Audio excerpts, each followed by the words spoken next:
منا کی وادی کے اندر کائنات کا ایک انوکھا باب رقم ہوتا ہے. یہ بھی امتحان ہے حضرت ابراہیم خلیل اللہ کا. اس خاندان نے قدم قدم پہ امتحان دیے. پہلے اولاد نہیں ہے، یہ صدمہ سہا. پھر اولاد ہوئی تو کہا وادی غیر ذی زرع میں چھوڑا.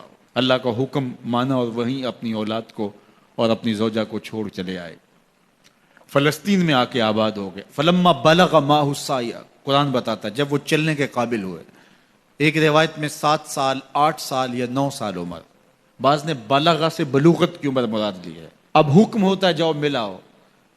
لیکن یار میں جدہ گیا تو وہاں ایک دوست کے ہاں ٹھہرا تو اس گھر کے اندر کھلونوں کی بوریاں تھیں. تو میں نے اس کو کہا کہ آپ یہ کوئی کاروبار کرتے ہیں؟ تو اس کا دوست بھی تھا ساتھ. تو وہ مسکرا کے کہنے لگا کہ یہ کاروبار نہیں کرتا، بڑی دیر کے بعد اللہ نے اس کو بیٹا دیا ہے. تو اب یہ پاکستان جا رہا ہے تو جب بھی بازار جاتا ہے 10-20 کھلونے خرید لاتا ہے. تو یہ کتنی بوریاں کھلونوں کی بھر گئی ہیں تو یہ بک کروائے گا، ایسے تو نہیں اتنے جا سکتے. تو یار اتنے عرصے کے بعد بیٹا ہوا اور باپ ملنے جا رہا ہے تو اس نے کھلونے جمع کیے. لیکن یہ کیسا باپ ہے جس کو حکم ہوتا ہے اتنے طویل عرصے کے بعد بیٹے کو ملنے جا رہے ہو، ایک چھری لے لو، ایک رسی لے لو. یار ان کے نام باقی ہیں تو یوں ہی باقی نہیں ہیں. امتحان کتنے بڑے تھے. کہا جاؤ لیکن ہاتھ میں رسی لے جاؤ، ہاتھ میں چھری لے جاؤ. حضرت خلیل اللہ پہنچتے ہیں، اپنی زوجہ سے ملے اور کہا بیٹے کو تیار کر دو، دوست کی دعوت پہ جانا ہے. مانگ سجا دی جاتی ہے، بیٹے کو نئے کپڑے پہنا دیے جاتے ہیں. اللہ اکبر. بیٹے کو لے کر نکلے.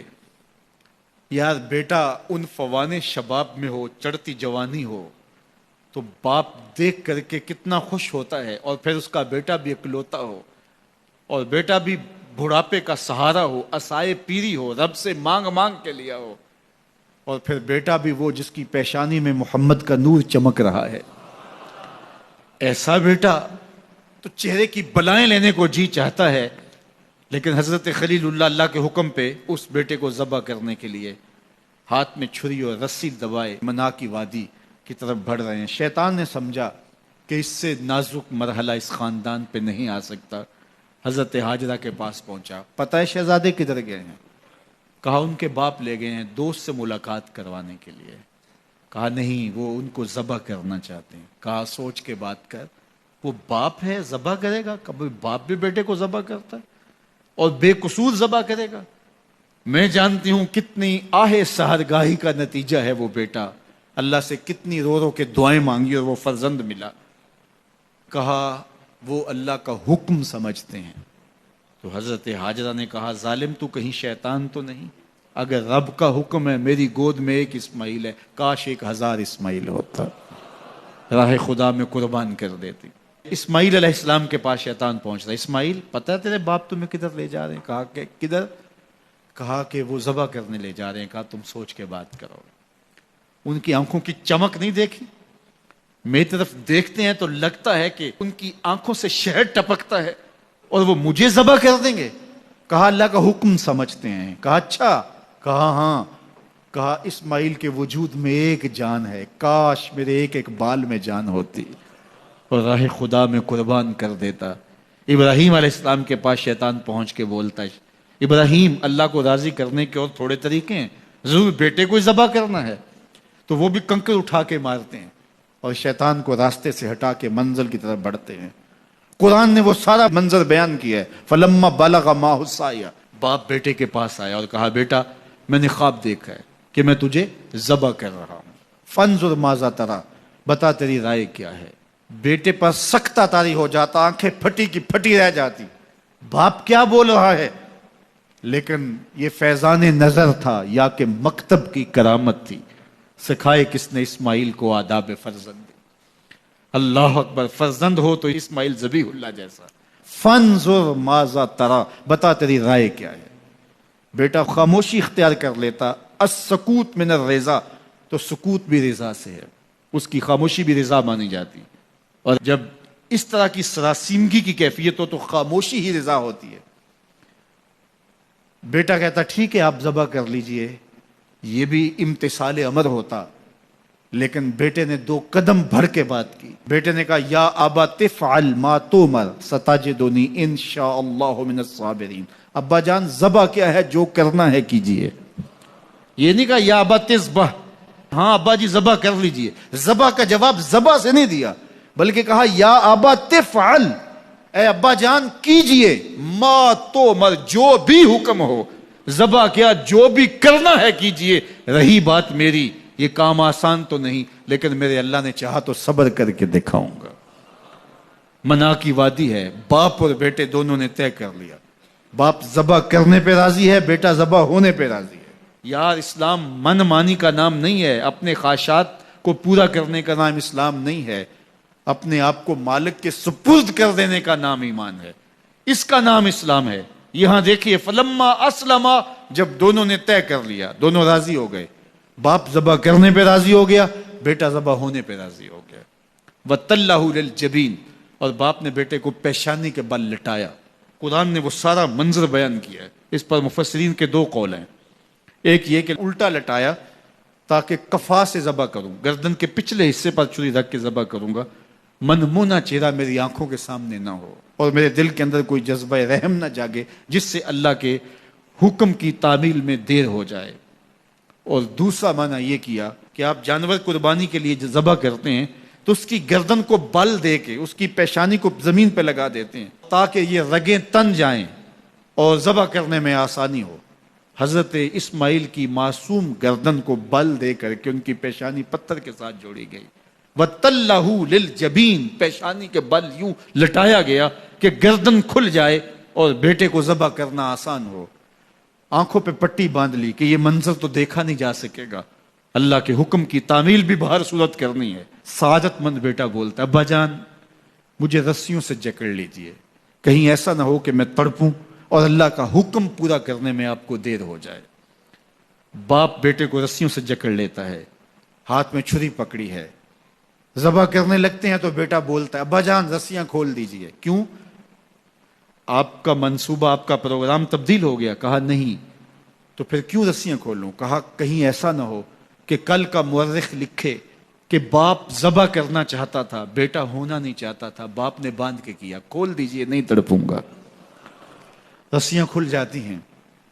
بیٹا پیشانی کے بل لٹایا ہوا ہے، ہاتھ میں چھری پکڑی ہے، منا کی وادی ہے، کارکنان قضاء و قدر کی چیخیں نکل رہی ہیں، حوریں تھرا رہی ہیں، زمانہ کانپ رہا ہے، منا کی وادیوں پر تھر تھراہٹ ہے. مالک قیامت آنے والی ہے. فرشتے بھی پوچھ رہے ہیں کہ مالک کیا ہونے والا ہے.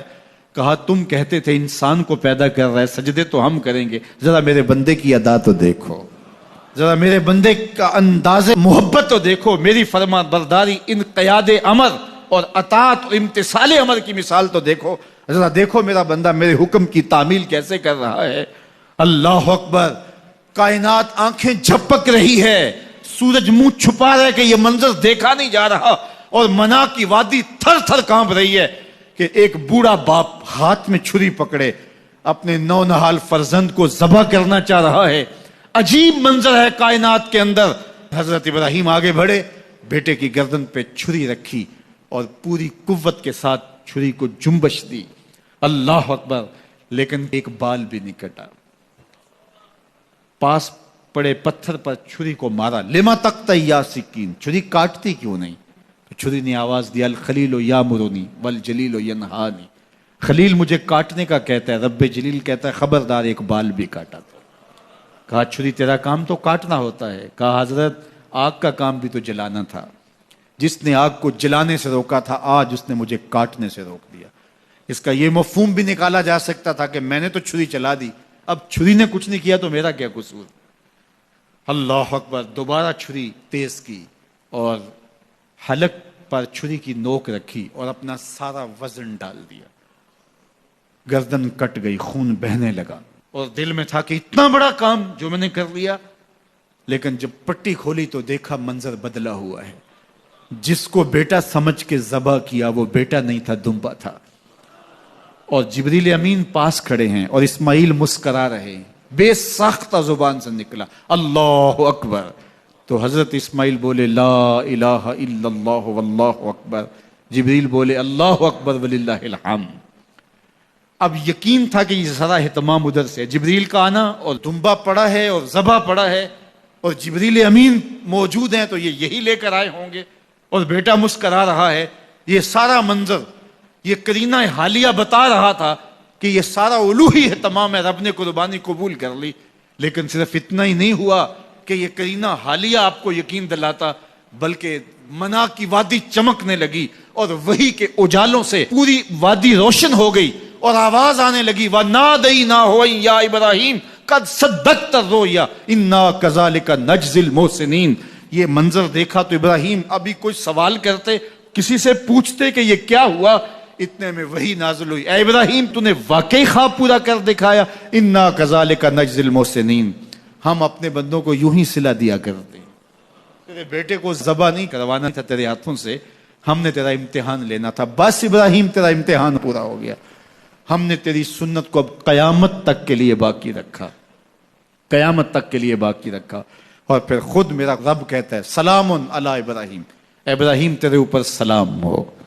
اللہ اکبر۔ منا کی وادی کے اندر حج کے موقع پر 40 لاکھ حجاج ہیں، تو کچھ شیوخ عرب کے اور باقی عمرا مخیر سعادت مند لوگ 100 قربانیاں بھی پیش کرتے ہیں، تو کروڑوں قربانیاں منا کی وادی میں ذبح ہو رہی ہوتی ہیں اور حدود حرم میں، اور بے ساختہ زبان پہ نکلتا ہے سلام علی ابراہیم۔